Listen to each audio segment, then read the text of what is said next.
I'll be back home tomorrow. Geddes McLean still needs to make the journey from Peterhead to see his medical team in Clydebank, but now it's only for checkups. Geddes first spoke to STV News earlier this year when he shared his grief after his father Graham died in a nursing home from COVID. At that time, the 53-year-old had been on the heart transplant waiting list for 4 years. One of the patients in here had actually told me after my dad passed away, he actually drove him up to my dad's funeral. He told me my dad would find my heart. Sorry. In 2 weeks to the day, I got my transplant. So I got a lot of comfort in that, to be honest with you. The VOD is a pump. In this NHS video made last year, Geddes explained how a battery-operated mechanical pump known as an LVAD was keeping him alive. When he developed complications, it was decided he needed to be closer to the Golden Jubilee Hospital, so he moved into the hotel next door.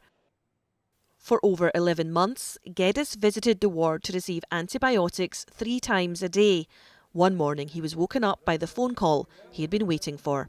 It came as a shock because I'd been here for so long and I'd been on the transplant list for 4 years, and all of a sudden get an offer and it went ahead, and it was just, I didn't really get much of a chance to let it sink in.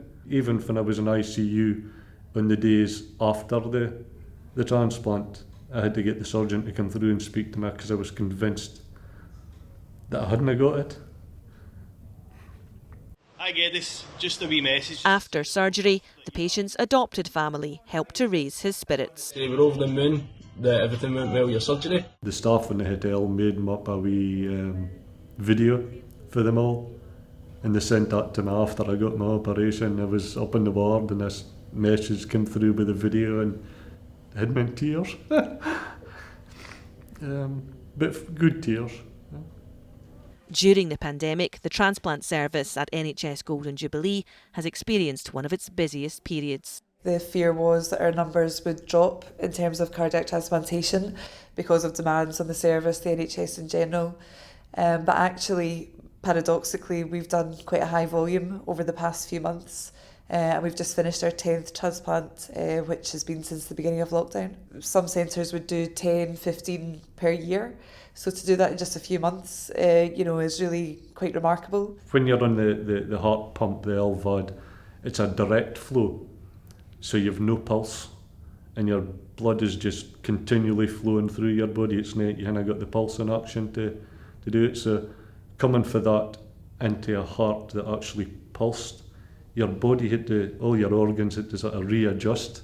So you've now got a pulse? Yes, yeah. I've got a pulse now, yes. I've actually got a smartwatch so I can check my pulse. I had a pulse for 2 years. So. And obviously we know that this wouldn't have been possible without someone agreeing to be a donor. That's the one thing, it'll always be with you. And it's quite emotional as well, because you think of the family, you think of the donor themselves, what happened. And obviously it's a family's decision and they've got to make that decision at a hard time for them. They've given me a chance of life, which I wouldn't have had.